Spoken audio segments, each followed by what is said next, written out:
Hello दोस्तों, कैसे आप सब लोग। आशा करता हूँ बहुत ही बढ़िया होंगे। आपका बहुत बहुत स्वागत है आपकी अपनी पाठशाला ई शिक्षा पाठशाला पर। तो फ्रेंड्स, जैसा कि आपको पता है कि हमारी एमसीक्यूज़ की सीरीज चल रही है और इस एमसीक्यूज़ में आज हमारा ये 11वां लेक्चर है, 11वीं वीडियो है। और आप मानेंगे नहीं, अगर आपने प्रीवियस 10 वीडियो को देख लिया तो आपके अंदर ग्रामीण विकास से संबंधित जो भी डर है वो सब ख़त्म हो जाएगा, क्योंकि बहुत ही बढ़िया क्लास है और बहुत ही बढ़िया बढ़िया हमने प्रश्नों का संग्रह किया है। तो आज हम अपनी 11वीं क्लास में क्वेश्चन नंबर 401 से लगा करके आगे देखेंगे। और ये जो वीडियो होगी, ये जो 11वीं क्लास होगी, आज ये हमारी अंतिम क्लास होगी, ठीक, ग्रामीण विकास से संबंधित। इसके बाद केवल आप रिवीजन कीजिए, क्योंकि यहाँ पर आज मैं आपको उत्तर प्रदेश की जितनी भी योजनाएं हैं उनको भी समझा दूंगा। और इसके बाद जितने भी छोटे छोटे पॉइंट्स हैं, फैक्ट हैं, उनके मैं शॉर्ट्स होता है वो बना करके डाल दूंगा, तो आप उनसे उसका अध्ययन कर लीजिएगा, ठीक है। तो आज हम प्रारंभ करते हैं 401 से लगा करके आगे तक, ठीक। इसमें 425 तक हमने केंद्र सरकार की योजनाएं ली हैं जो कि हमारी प्रीवियस क्लास की छूट गई थी, और 425 के आगे हमने राज्य सरकार की समस्त योजनाओं को ख़त्म करने की कोशिश की है, ठीक। चलिए फिर प्रारंभ करते हैं 401 से अपनी बहुत ही शानदार क्लास को। चलिए फिर देखते हैं। तो देखिए 401 नंबर क्या है, दीनदयाल उपाध्याय अंत्योदय योजना क्रियान्वयन किस मंत्रालय के अंतर्गत किया जाता है। तो दीनदयाल उपाध्याय अंत्योदय योजना क्रियान्वयन किस मंत्रालय के अंतर्गत किया जाता है, बताइए। 401 नंबर, देखिए इसके लिए जो मंत्रालय है वो है केंद्रीय आवास एवं शहरी उन्मूलन मंत्रालय। ओके, अब बात कर लेते हैं कि इस योजना की शुरुआत कब से हुई। इस योजना की शुरुआत हुई आपकी 25 सितंबर 2014 से। तो 25 सितंबर 2014 से प्रारंभ होती है कौन सी योजना, दीनदयाल उपाध्याय अंत्योदय योजना। दीनदयाल उपाध्याय अंत्योदय योजना, ठीक। इसके लिए मंत्रालय कौन है, केंद्रीय आवास एवं शहरी उन्मूलन मंत्रालय। आगे बढ़ते हैं 402 नंबर, देखिए कौशल ऋण योजना के अंतर्गत युवाओं को कितनी राशि उपलब्ध कराए जाने का प्रावधान है। कौशल ऋण योजना जिसकी शुरुआत हुई 15 जुलाई 2015 से। 15 जुलाई 2015 से एक योजना की शुरुआत होती है, इसका नाम कौशल ऋण योजना, ठीक। इसके अंतर्गत युवाओं को कुछ धनराशि उपलब्ध कराए जाने का प्रावधान किया गया।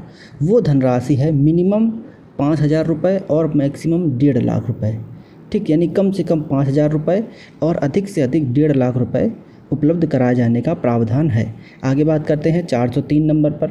प्रधानमंत्री नरेंद्र मोदी द्वारा 2015 में देश के किस राज्य से बेटी बचाओ बेटी पढ़ाओ योजना का शुभारंभ किया गया। तो बेटी बचाओ बेटी पढ़ाओ योजना का शुभारंभ जो है, ये आपको अभी हमने प्रीवियस क्लास में बताया भी है। इसकी शुरुआत जो होती है ये होती है 22 जनवरी 2015 से, ठीक। बेटी बचाओ बेटी पढ़ाओ जो कार्यक्रम है इसकी शुरुआत होती है 2015 में 22 जनवरी से। अब कहाँ से होती है, इसकी शुरुआत होती है हरियाणा से, ठीक। आगे बात करते हैं 404 नंबर। सुकन्या समृद्धि योजना के अंतर्गत कितनी वर्ष की बालिकाओं के लिए बैंक खाता खोले जाने का प्रावधान है। 404 नंबर, सुकन्या समृद्धि योजना के बारे में पूछ रहा है। तो सबसे पहले तो इसकी शुरुआत बताइए कब से होती है। सुकन्या समृद्धि योजना 2015 की योजना है, ठीक। सुकन्या समृद्धि योजना कब की योजना है, 2015 की योजना है। कि इसके अंतर्गत कितनी वर्ष की बालिकाओं के लिए बैंक खाता खोले जाने का प्रावधान है, बताइए बताइए बताइए। तो ये जो प्रावधान है ये है 10 वर्ष से कम, 10 वर्ष से कम जितनी भी बालिकाएं हैं उनको सुकन्या समृद्धि योजना के अंतर्गत बालिकाओं को बैंक खाता खोले जाने का प्रावधान है। आगे बात करते हैं 405 नंबर पर। 405 नंबर देखिए, प्रधानमंत्री सुरक्षा बीमा योजना के लाभार्थी के लिए कितनी आयु निर्धारित की गई है। 405 नंबर, प्रधानमंत्री सुरक्षा बीमा योजना के लाभार्थी के लिए कितनी आयु निर्धारित की गई है। तो इसका आंसर होगा आपका बताइए प्रधानमंत्री सुरक्षा बीमा योजना के लाभार्थी के लिए कितनी आयु निर्धारित की गई है? तो इसका आंसर होगा आपका 18 वर्ष से लगा करके 70 वर्ष तक के इसमें जो लाभार्थी हैं वो रखे जाएंगे, 18 वर्ष से लगा करके 70 वर्ष तक के। ठीक है, इस योजना की शुरुआत 2015 से होती है। ठीक, यहाँ पर है क्या, देखिए सुरक्षा बीमा योजना के अंतर्गत अगर मान लो कि किसी कारणवश स्थायी अपंगता हो जाती है तो उस स्थिति में 1 लाख तक का इसमें बीमा कवर भी प्रदान किया जाएगा। आगे बात करते हैं 406 नंबर की। अटल पेंशन योजना के अंतर्गत, जो अटल पेंशन योजना है इसके अंतर्गत न्यूनतम व अधिकतम जो पेंशन राशि है वो प्रत्येक माह कितनी दिए जाने का प्रावधान है? क्या वो 500 रुपये न्यूनतम है, 25 रुपये अधिकतम, 1000 रुपये न्यूनतम, 10,000 अधिकतम, 1000 न्यूनतम, 5000 अधिकतम, 1000 न्यूनतम और 7500 अधिकतम? बताइए न्यूनतम राशि कितनी है जो कि अटल पेंशन योजना के अंतर्गत दी जाती है? तो सबसे पहले तो जान लीजिए कि अटल पेंशन योजना की शुरुआत कब से हुई। इसकी शुरुआत होती है 9 मई 2015 से। कब से शुरुआत होती है? 9 मई 2015 से इस पेंशन स्कीम की शुरुआत हुई, जिसमें मिनिमम 1000 रुपये और मैक्सिमम 5000 रुपये प्रदान किए जाते हैं प्रति माह। ठीक है, ये एक पेंशन स्कीम है। 18 वर्ष से 40 वर्ष तक के जितने भी श्रमिक हैं, ठीक है, उनके लिए ये प्रारंभ की गई। कब प्रारंभ की गई? 9 मई 2015 को। ठीक, एक पेंशन स्कीम। आगे बात करते हैं 407 नंबर। गर्भवती महिलाओं को निःशुल्क उपचार उपलब्ध करवाने हेतु कौन सी योजना प्रारंभ की गई? बताइए, इसके लिए योजना प्रारंभ की गई वंदे मातरम योजना। इसकी शुरुआत की गई 2004 से। गर्भवती महिलाओं को निःशुल्क उपचार उपलब्ध करवाने हेतु कौन सी योजना प्रारंभ की गई? वंदे मातरम योजना। कब प्रारंभ की गई? 2004 से प्रारंभ की गई। इसमें था क्या, देखिए इस योजना के अंतर्गत प्रत्येक माह की, ठीक है, 9 तारीख को, प्रत्येक माह की 9 तारीख को महिलाओं को, मतलब महिलाओं की जांच से संबंधित है ये। ठीक, इतना आप ध्यान रखिएगा। आगे बात करते हैं 408 नंबर की। 408 नंबर देखिए, स्वच्छ भारत अभियान के अंतर्गत वर्ष 2019 ग्रामीण भारत में कितने शौचालय बनाने का लक्ष्य रखा गया? बताइए, जो स्वच्छ भारत अभियान था जिसकी शुरुआत 2 अक्टूबर 2014 से की गई थी, गांधी जयंती के दिन से, और 2019 तक इसमें लगभग कितने मिलियन शौचालय बनाने का लक्ष्य था? तो इसमें जो लक्ष्य था वो था 120 मिलियन। कितने मिलियन? 120 मिलियन शौचालय बनाने का लक्ष्य था। और इसी के अंतर्गत जो उत्तर प्रदेश है उसने इस श्रेणी में टॉप किया, जिसने 685, जिसके लिए 685 करोड़ रुपए का जो बजट है ये भी इसने रखा था। किसने? यूपी ने। ओके, चलिए आगे बात करते हैं। जननी सुरक्षा योजना की शुरुआत किस वर्ष से की गई? 409 नंबर बताइए। जननी सुरक्षा योजना की शुरुआत जो है ये आपकी की गई 12 अप्रैल। कब से की गई? 12 अप्रैल 2005 से। जननी सुरक्षा योजना की शुरुआत कब से की गई? 12 अप्रैल 2005 से। इसमें था क्या? इसमें माताओं और साथ में जो उनके शिशु हैं, ठीक है, माताओं और शिशुओं की मृत्यु दर में कमी लाना इसका मुख्य उद्देश्य था। तो जननी सुरक्षा योजना ध्यान रखना 2005 की योजना है। आगे बात करते हैं 410। राष्ट्रीय बाल स्वास्थ्य कार्यक्रम के तहत किस आयु के बच्चे लाभार्थी के रूप में शामिल किए गए? मीन्स राष्ट्रीय बाल जो स्वास्थ्य कार्यक्रम था इसमें कितनी आयु तक के जो बच्चों को शामिल किया गया? प्रश्न आपसे ये पूछ रहा है। तो इसमें शामिल किया गया 0 से 18 आयु तक के वर्ष के बच्चों को। आगे बात करते हैं राष्ट्रीय किशोर स्वास्थ्य कार्यक्रम के तहत किस पर ध्यान दिया जाता है? जो राष्ट्रीय किशोर कार्यक्रम है इसके तहत किस पर ध्यान दिया जाता है? तो सर्वप्रथम जान लीजिए कि इसकी शुरुआत कब से होती है। इसकी जो शुरुआत होती है वो होती है 7 जनवरी सन 2014 से। था क्या इसमें 10 वर्ष से लगा करके 19 वर्ष तक के जितने भी बच्चे हैं, जितने भी वयस्क हैं, ठीक है, वयस्क और बच्चे हैं, उनको क्या है, स्वास्थ्य की सुविधाएं देना, ठीक है, उनके पोषण स्तर में बढ़ोतरी लाना। तो पोषण स्तर में बढ़ोतरी लाना यहाँ पर इसका आंसर हो जाएगा। ठीक है, यौन नहीं होगा, प्रजनन नहीं होगा, ठीक, ये सभी नहीं होंगे। पोषण स्तर में बढ़ोतरी लाना राष्ट्रीय किशोर स्वास्थ्य कार्यक्रम के तहत। आगे बात करते हैं 412 नंबर। परिवार कल्याण एवं स्वास्थ्य संबंधी अन्य उपायों के लिए संचालित समग्र योजना, देखिए योजना का नाम देखिए, समग्र योजना के तहत कौन सी उप योजना का संचालन नहीं किया जाता है।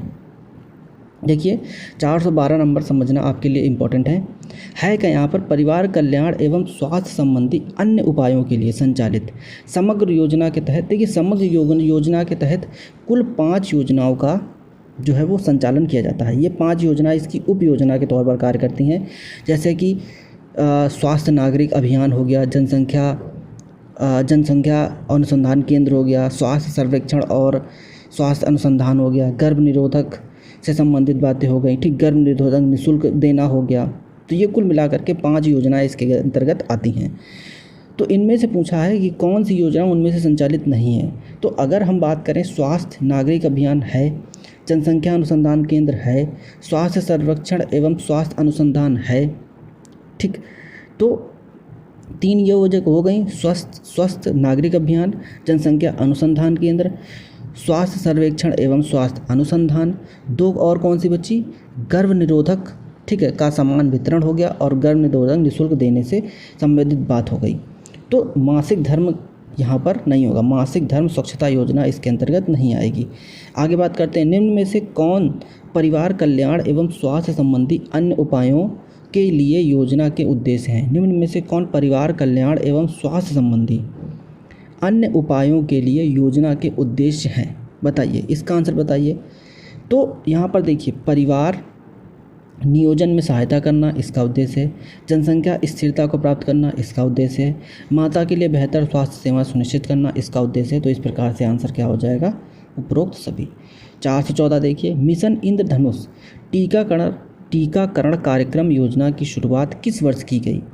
यहाँ पर आपको बताना है, मिशन इंद्रधनुष टीकाकरण कार्यक्रम योजना की शुरुआत किस वर्ष से की गई, बताइए। इसका आंसर क्या हो जाएगा, इसका आंसर हो जाएगा, बताइए भाई इसका आंसर। अच्छा आप कमेंट बॉक्स में लिख के बताइए, क्योंकि हमने आपको बताया भी है। हम 415 पर बात करते हैं, बताइए 415 नंबर। प्रधानमंत्री सुरक्षित मातृत्व अभियान के तहत महीने की किस तारीख को सभी गर्भवती महिलाओं को सार्वभौमिक तौर पर गुणवत्ता जांच कराई जाएगी, ये बताइए 415 नंबर। तो इसका आंसर क्या हो जाएगा, इसका आंसर हो जाएगा 9 तारीख को। अभी हमने आपको बताया ये 9 तारीख को, प्रत्येक माह की 9 तारीख को, प्रत्येक महीने की 9 तारीख को सभी गर्भवती महिलाओं को सार्वभौमिक तौर पर गुणवत्ता की जांच करनी चाहिए, ठीक है। ये 2016 की योजना है। आगे बात करते हैं, नेक्स्ट 416 नंबर पर, राष्ट्रीय पोषण अभियान के तहत किस वर्ष तक भारत को कुपोषण मुक्त भारत का निर्माण करना, मतलब कुपोषण मुक्त भारत का निर्माण का जो लक्ष्य रखा गया है वो कब तक रखा गया है, ये रखा गया है 2022, ठीक है।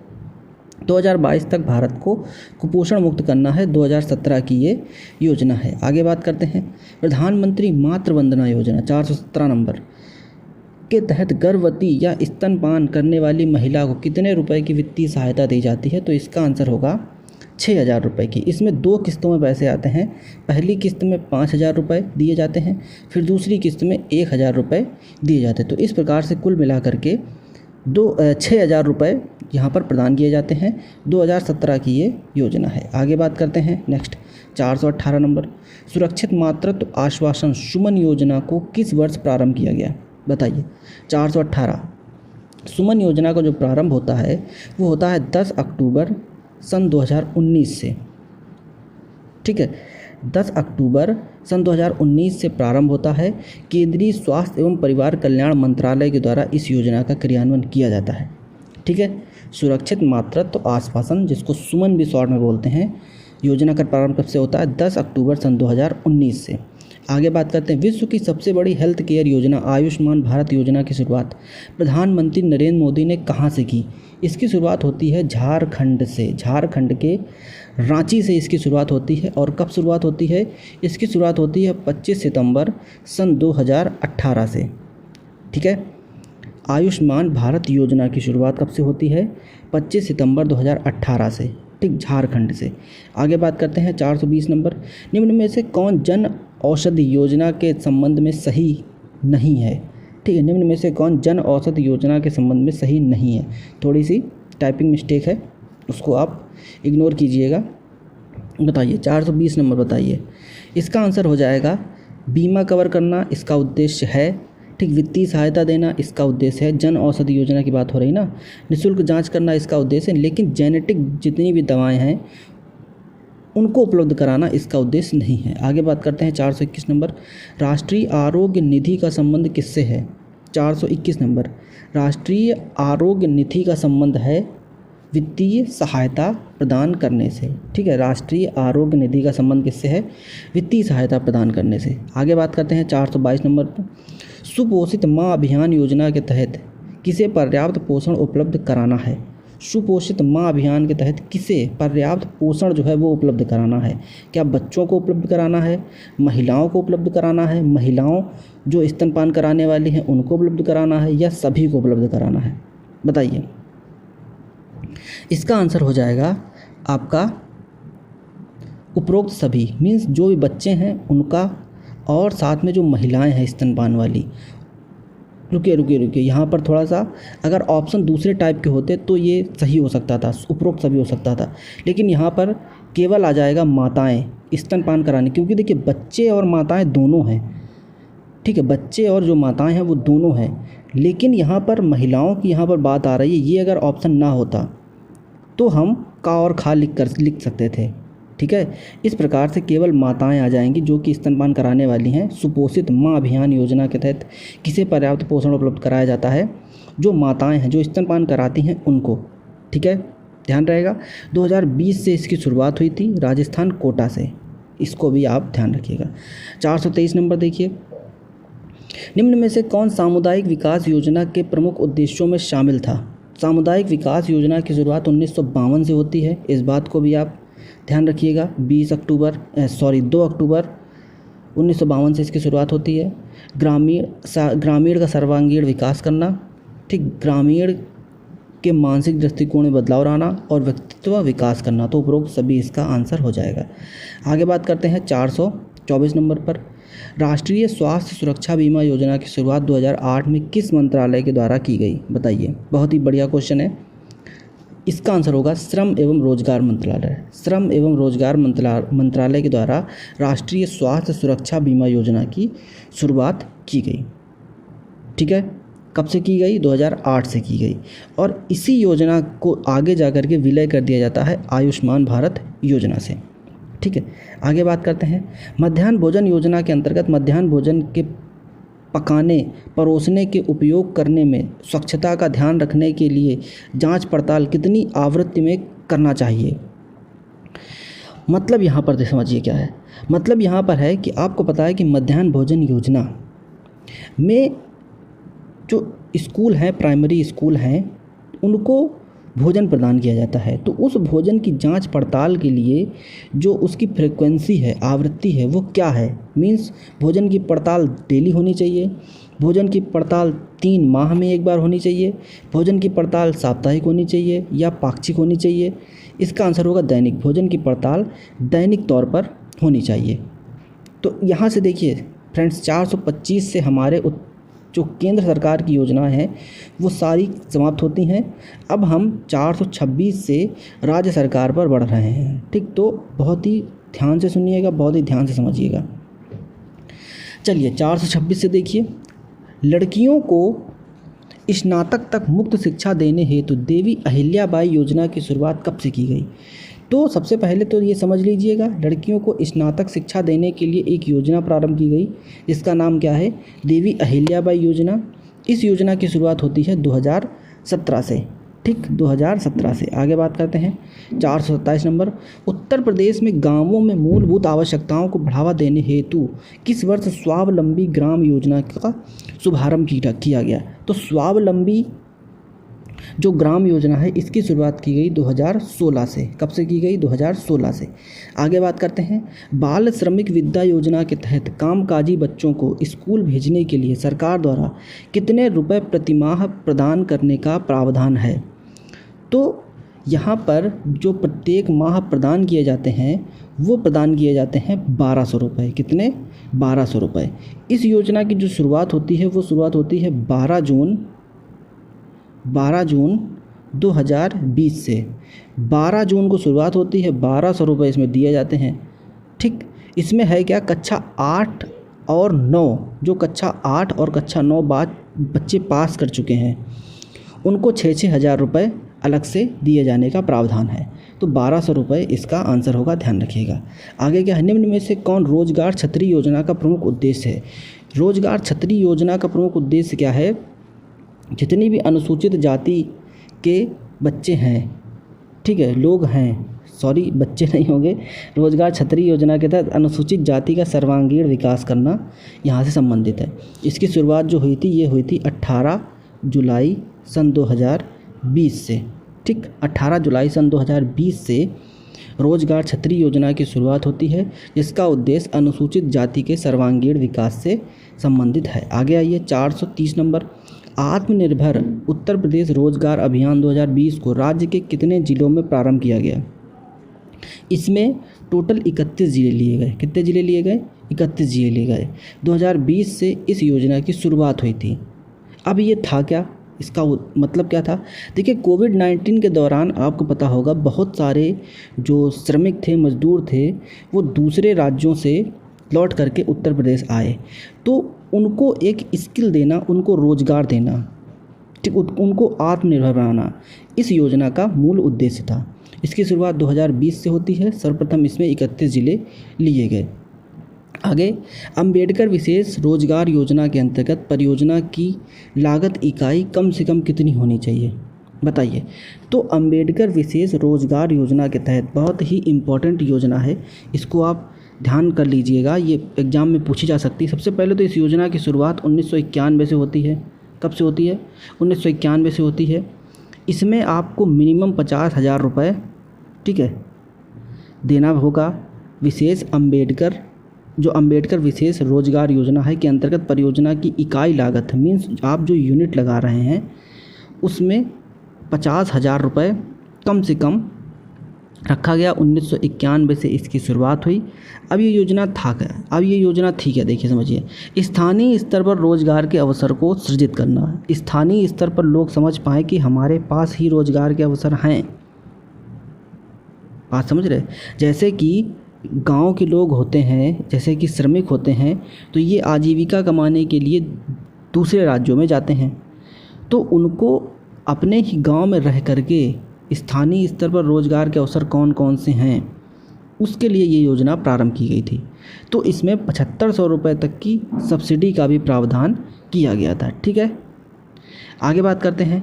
अंबेडकर विशेष रोजगार योजना के अंतर्गत सामान्य श्रेणी लाभार्थियों के लिए उपलब्ध इकाई लागत प्रतिशतता एवं अधिकतम आर्थिक सहायता की धनराशि कितनी थी? तो आर्थिक सहायता अभी हमने आपको बताई 7500 रुपये दी जाती थी, और जो इकाई लागत प्रतिशतता थी वो 25% थी। ठीक है, आगे बात करते हैं 433।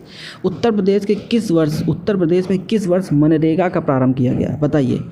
देखिए, नरेगा जो थी ये प्रारंभ की गई 2006 में, और उसी को मनरेगा बनाया गया 2009 में।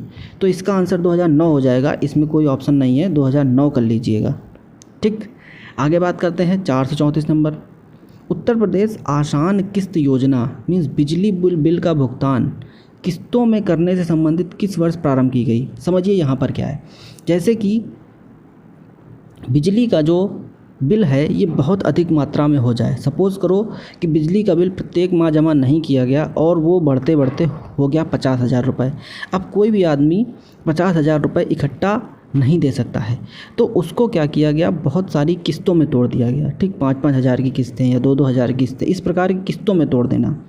तो उत्तर प्रदेश आसान किस्त योजना किससे संबंधित थी? बिजली बिल के भुगतान से संबंधित थी। किस वर्ष प्रारंभ की गई? तो ये प्रारंभ की गई आपकी 2020 में। कब से प्रारंभ की गई? 2020 में। बिजली के भुगतान को सरल करना, किस्त के रूप में देना इस योजना का उद्देश्य था। नेक्स्ट देखिए 435। ग्रामीण खाद्य बैंक योजना पूर्वांचल के 6 जिलों में किस वर्ष प्रारंभ की गई? ये प्रारंभ की गई आपकी पूर्वांचल के 6 जिलों में प्रारंभ की गई 2007 में। फिर आगे आकर के इसको बुंदेलखंड के 7 जिलों में भी स्टार्ट किया गया था। ठीक है, बुंदेलखंड के 7 ज़िले इसमें रखे गए थे और पूर्वांचल के 6 ज़िले। ध्यान रखिएगा। था क्या, इसमें जो भी एक लाभार्थी होगा उसको 1 क्विंटल तक निःशुल्क खाद्यान्न दिया जाएगा।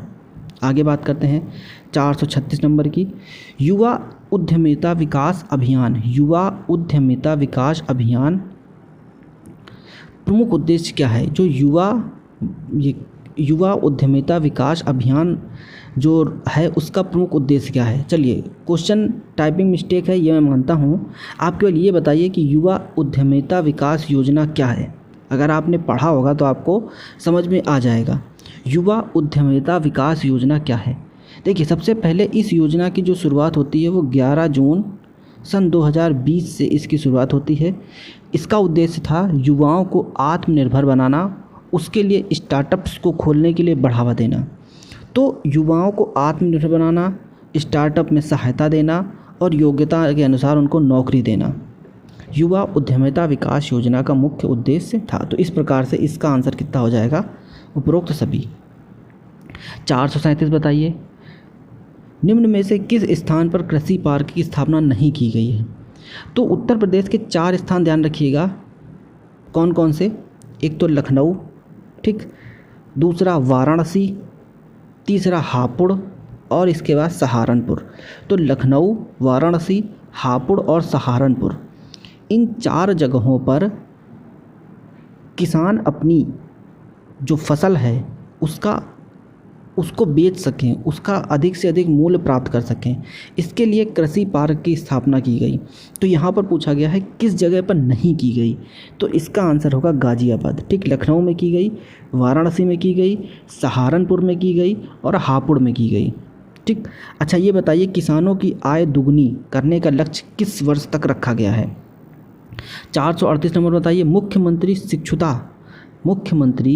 शिक्षुता प्रोत्साहन योजना के तहत युवाओं को ट्रेनिंग के दौरान कितने रुपये प्रतिमाह देने की बात यहाँ पर कही गई? तो ऑप्शन देख लेते हैं। क्या उनको 1000 रुपये दिए जाएंगे, क्या 1500 दिए जाएंगे, क्या 2000 दिए जाएंगे, या फिर उनको बताइए 2500 रुपये दिए जाएंगे? कितने दिए जाएंगे बताइए? तो इसका आंसर हो जाएगा 2500 रुपये। ठीक है, क्वेश्चन एक बार फिर से देखते हैं। मुख्यमंत्री शिक्षुता प्रोत्साहन योजना के तहत 2500 रुपये देने का यहाँ पर प्रावधान किया गया। ठीक है, इस बात को ध्यान रखिएगा। ये योजना कब से प्रारंभ होती है? 2020 से प्रारंभ होती है। आगे बात करते हैं 439 नंबर, किसान रथ योजना किस वर्ष प्रारंभ की गई? देखिए, किसानों को उन्हीं की जगह पर स्थानीय क्षेत्र में ही कृषि से संबंधित जो जानकारी है वो देने के लिए किसान रथ योजना की शुरुआत की गई थी। कब की गई थी? 2010 में। ठीक है, 2010 में इस योजना की शुरुआत की गई थी किसानों को कृषि की जानकारी देने के लिए। ठीक, 440 नंबर देखिए, सुल्तानपुर में सामाजिक वानिकी योजना की कुशल प्रणाली के लिए केंद्रीकृत डेटाबेस की समस्या का समाधान करने की पहल है। बताइए ये पहल कौन सी है? ये पहल है राष्ट्रीय, कहाँ भटक रहे हो भैया, राष्ट्रीय सूचना बैंक। ये कौन सी पहल है? राष्ट्रीय सूचना बैंक। ठीक, आगे बात करते हैं 441 नंबर, बहुत ही बढ़िया प्रश्न है। उत्तर प्रदेश गौपालक योजना के अंतर्गत पशुपालकों को कितने रुपए ऋण उपलब्ध करवाया जाता है? तो उत्तर प्रदेश गौपालक योजना के अंतर्गत यहाँ पर उत्तर प्रदेश गौपालक योजना के अंतर्गत पशुओं को कितने रुपए ऋण उपलब्ध कराया जाता है? पशुपालकों को। ठीक है, पशुपालकों को कितने रुपए दिया जाता है? 10 लाख रुपए की यहाँ पर सहायता दी जाती है। ठीक, 10 लाख रुपए का ऋण दिया जाता है, ना कि सहायता दी जाती है। आगे आइए 442 नंबर, उत्तर प्रदेश कौशल सतरंग योजना का संबंध किससे है? उत्तर प्रदेश कौशल सतरंग योजना का संबंध किससे है? प्रश्न ये पूछा गया है, बताइए। तो कौशल विकास से संबंधित है उत्तर प्रदेश कौशल सतरंग योजना, जिसकी शुरुआत की गई थी 11 जून 2020 से। ठीक है, 11 जून 2020 से इसकी शुरुआत की गई थी और इसका उद्देश्य क्या है? कौशल विकास करना। आगे बताइए, उत्तर प्रदेश के कितने ज़िलों में हर्बल गार्डन पार्क की स्थापना की गई है? बताइए। तो इसके अंतर्गत आपके 18 ज़िले आते हैं जहां पर उत्तर प्रदेश में हर्बल गार्डन की स्थापना की गई है। तो फ्रेंड्स, यहाँ से हमारे जो MCQs होते हैं वो समाप्त होते हैं। अब जो भी उत्तर प्रदेश में जो बची हुई योजनाएं हैं जिससे मुझे लग रहा है कि MCQ से वो कंप्लीट नहीं हो पाई हैं, उनकी मैं यहाँ पर आपको एक लिस्ट देने जा रहा हूँ। इस लिस्ट को भी अच्छे से आप पढ़ लीजिए। आपकी सारी उत्तर प्रदेश से संबंधित योजनाएं, केंद्र सरकार से संबंधित योजनाएं सारी की सारी ख़त्म हो जाएंगी। ठीक, चलिए फिर प्रारंभ करते। देखिए ज़्यादा नहीं है, केवल इतनी ही है। ठीक, 12-15 हैं, आप इनको आसानी से पढ़ सकते हैं, एक बार कम से कम देख तो सकते ही हैं। तो देखिए यहाँ पर सारी लिस्ट से दी हुई हैं, किसी प्रकार की कोई समस्या नहीं होनी चाहिए। सबसे पहले देखिए, कृषि एवं किसान कल्याण से संबंधित ये सारी योजनाएं हैं। उत्तर प्रदेश गौपालक योजना शुरुआत कब से की गई? 22 जनवरी 2019 से शुरुआत की गई। युवाओं को रोजगार के लिए 10 लाख रुपए का ऋण उपलब्ध कराया जाता है। किसके अंतर्गत? उत्तर प्रदेश गौपालक योजना। एक जिला एक उत्पाद 14 जनवरी 2018 से इसकी शुरुआत की गई। जिले के परंपरागत उद्योगों का यहाँ पर विकास करना संबंधित है। आवारा पशु योजना, किसानों को प्रति गौवंश 30 रुपये प्रतिदिन के हिसाब से यहाँ पर दिए जाएंगे और 2019 से इसकी शुरुआत की गई। जो भी आवारा पशु को रखेगा, ठीक है, उनका पालन पोषण करेगा, उसको 30 रुपये प्रतिदिन के हिसाब से सरकार द्वारा प्रदान भी किए जाएंगे। इसके लिए आवारा पशु योजना है जो कि 2019 से प्रारंभ की गई। आगे आइए, नेक्स्ट है सौभाग्य योजना। सौभाग्य योजना 2017 से प्रारंभ की गई। ठीक, बहुत ही इम्पॉर्टेंट योजना है। इसमें 500 रुपये में बिजली का कनेक्शन आपको प्रदान किया जाएगा। संपूर्ण बीमा ग्राम योजना, संपूर्ण बीमा ग्राम योजना की शुरुआत 2017 से की गई। इसके अंतर्गत जितने भी चिन्हित गांव हैं उनको बीमा कवर प्रदान करना इस योजना का उद्देश्य रहा। स्वावलंबी ग्राम योजना, स्वावलंबी ग्राम योजना 2016 से इसकी शुरुआत हुई। गाँवों में जितनी भी मूलभूत आवश्यकताएँ हैं, ठीक, बिजली, पानी, सड़क, उनको प्रदान करना, स्वावलंबी ग्राम योजना। ग्रामोदय से भारतोदय, बहुत ही इम्पोर्टेंट योजना है। 2016 से इसका भी प्रारंभ होता है। पंचायती राज को यहाँ पर बेहतर करना इसका उद्देश्य रहा। ग्रामोदय से भारतोदय। आगे है Shri Janeshwar Mishra solar street light योजना, 2015 से इसको प्रारंभ किया गया। ग्राम पंचायतों में सार्वजनिक स्थल पर सोलर लाइटों के संयंत्र की स्थापना करना इस योजना का मुख्य उद्देश्य रहा। आगे मेक इन इंडिया कार्यक्रम 2014 का कार्यक्रम रहा ये, और विनिर्माण से ये संबंधित है। लोहिया ग्रामीण आवास योजना 2013 से प्रारंभ की गई। निःशुल्क आवास इसके अंतर्गत उपलब्ध कराने का लक्ष्य रखा गया।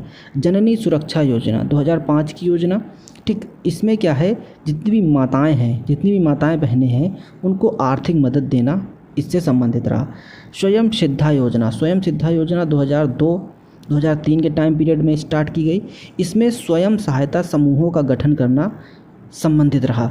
खाद्यान्न बैंक योजना, इसकी शुरुआत 2002 से की गई। पंचायत स्तर पर खाद्यान्न बैंक की स्थापना करना इसका उद्देश्य रहा। आगे आइए, नेक्स्ट है स्वाधार योजना, 2001 और 2002 के टाइम पीरियड में इसको प्रारंभ किया गया। महिलाओं को आश्रय, ठीक है, आत्मनिर्भरता प्रदान करना, मतलब महिलाओं को एक आश्रय प्रदान करना, जिसके अंतर्गत बहुत सारे स्वाधार केंद्र भी बनाए गए थे। ठीक, आगे बात करते हैं अंबेडकर विशेष रोजगार योजना की। अंबेडकर विशेष रोजगार योजना 1991 से प्रारंभ की गई। इसके अंतर्गत स्वरोजगार, ठीक है, पलायन को रोकना, स्थानीय संसाधनों द्वारा रोजगार सृजन करना, जिसमें हमने आपको बताया 7500 रुपये तक की सब्सिडी भी दी गई थी और 25% तक की यूनिट स्थापित करने के लिए भी दिया गया था। ठीक, आगे बात करते हैं नेक्स्ट कृषि और ग्रामीण ऋण योजना। कृषि और ग्रामीण ऋण योजना की शुरुआत 1990 में की गई। इसका उद्देश्य क्या था? ग्रामीण कारीगरों, बुनकरों हेतु वित्तीय एवं तकनीकी सहायता प्रदान करना। ग्रामीण जलापूर्ति कार्यक्रम 1986 की योजना है। गांवों में पेयजल की व्यवस्था को सुदृढ़ करना। ठीक है, आगे क्या है? विभेदी ब्याज दर योजना 1972 की योजना है। ग्रामीण क्षेत्रों में आर्थिक रूप से जो कमज़ोर किसान हैं उनको 4% तक की वित्तीय सहायता उपलब्ध कराना। तो इस प्रकार से फ्रेंड्स ये जो लिस्ट है आप इसको ज़रूर पढ़ लीजिएगा एक दो बार। ठीक, बहुत ही बढ़िया लिस्ट है। इसमें उत्तर प्रदेश से संबंधित जितनी भी योजनाएं हैं उनको हमने कवर किया है। तो इस प्रकार से हमारी ये जो एक पहल थी जिसमें हमने 443 क्वेश्चंस को सॉल्व किया और इससे संबंधित बहुत सारे हमने जो फैक्ट हैं उनको जाना। तो ये जो वीडियो नंबर 10 है और जो वीडियो नंबर 11 है इसमें योजनाओं का पूरा भंडार है। आप इन दो वीडियो को ज़रूर देख लीजिएगा। ठीक, और जो पूरी प्लेलिस्ट है, ये पूरी सीरीज़ जो है ये बहुत ही बढ़िया है। आप इस पूरी सीरीज़ का अध्ययन करके जाइए, आपको एग्ज़ाम हॉल में ज़रूर मदद मिलेगी। तो इस प्रकार से हमारी जो ये पूरी सीरीज़ है ये पूरी ख़त्म होती है। इसमें बहुत हमने मेहनत करी, बहुत सारे प्रश्नों का संग्रह किया, बहुत सारे प्रश्न ढूंढ के हमने आपको प्रोवाइड किए। तो आशा करता हूँ कि आपको ये पूरी सीरीज़ बहुत ही अच्छी लगी होगी और प्लीज़ इस पूरी सीरीज़ का अध्ययन कीजिए, 2 बार 4 बार 6 बार ज़रूर उसको रटिए, आपको एग्ज़ाम हॉल में सहायता मिलेगी। ठीक, तो मिलते हैं फिर अपनी नेक्स्ट क्लास में। और जितने भी फैक्ट हैं अब उन फैक्ट्स का मैं आपको शॉर्ट्स प्रोवाइड कर दूंगा। आपकी ये पूरी की पूरी क्लास जो है ये ख़त्म हो गई। ठीक, चलिए फिर मिलते हैं किसी अन्य क्लास में। आपका बहुत बहुत धन्यवाद।